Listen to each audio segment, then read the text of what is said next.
Disciplinary issues can be really tricky to deal with. You should have a clear process, so let's take a look at what that should be. Remember, if the allegation concerns inappropriate contact with the child, you would need to follow the allegations management process for child protection, which may involve a referral to the local authority designated officer. Step 1. You need to decide if Mrs. X actually did anything wrong. Your school's policy on expected codes of conduct will help you decide if it was a minor offence or something more serious. Most minor matters can be dealt with informally. Get the two parties together to talk. What you're trying to ensure is that they can work together positively in the future, that each of them knows what, if anything, they did wrong, and what might happen if the same or similar situation happens again. So what if it seems as though it is a serious incident, such as Mrs. X punching her colleague? Step 2. Suspension. You need to decide whether or not Mrs. X should be away from work whilst you carry out the investigation. If you decide to suspend Mrs. X, you need to have a meeting with her, making sure you give her the opportunity of having a colleague or union rep come to the meeting with her. During the meeting, tell her what you think may have happened. Tell her you are suspending her as a precaution and that she will continue to be paid in full whilst an investigation is carried out. Explain that the suspension doesn't mean you have decided anything yet, and that she needs to go home and not talk to anyone from work. Make sure you put the details of this meeting in writing and give the write-up to Mrs. X. This is particularly important if Mrs. X has mentioned anything during the suspension meeting. Step 3. Who will do the investigation? As head teacher, you need to decide who will carry out the investigation.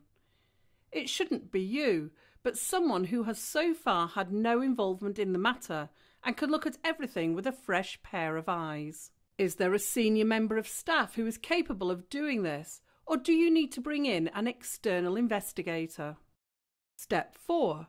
Carrying out the investigation. The person carrying out the investigation will need to speak to any witnesses.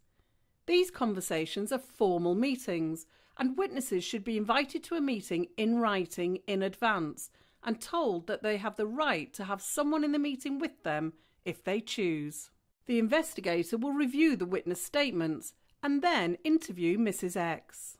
It's usual for everyone's stories to be similar, but also to have some differences.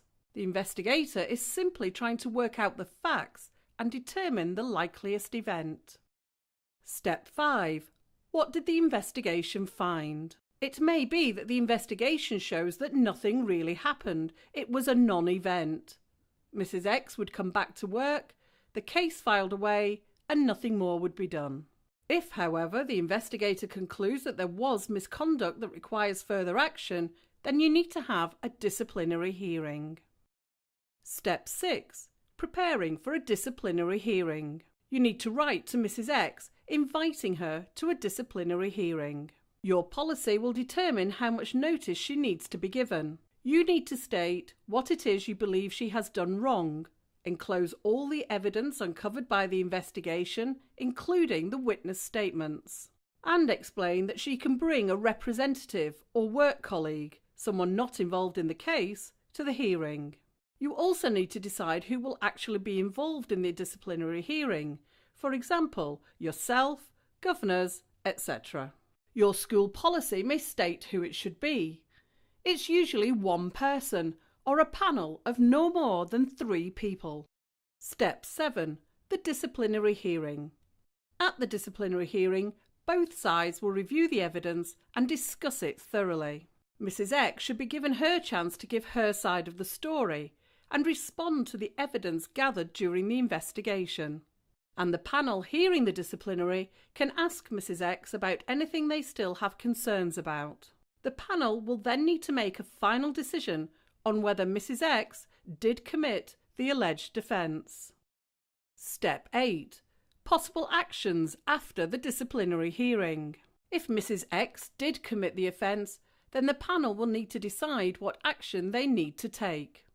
The action taken should be appropriate for the seriousness of the offence and can range from a verbal warning, more commonly known as a first warning, to dismissal. If Mrs. X did punch a colleague, then it would usually be classed as gross misconduct. At this point, the person or panel hearing the case would need to consider any mitigating circumstances presented by Mrs. X before making the final decision, and the panel could issue a final written warning or even instant dismissal. Step 9. Instant dismissal. You will need to explain to Mrs. X that her employment is terminated with immediate effect. You will need to accompany Mrs. X to collect her belongings and make sure she hands over any school property, including passwords, files and equipment. Step 10. Right to appeal. The decision of the disciplinary hearing panel should be put in writing and sent to Mrs. X. The letter also needs to clarify that Mrs. X has a right to appeal the decision and clarify how she can exercise this right.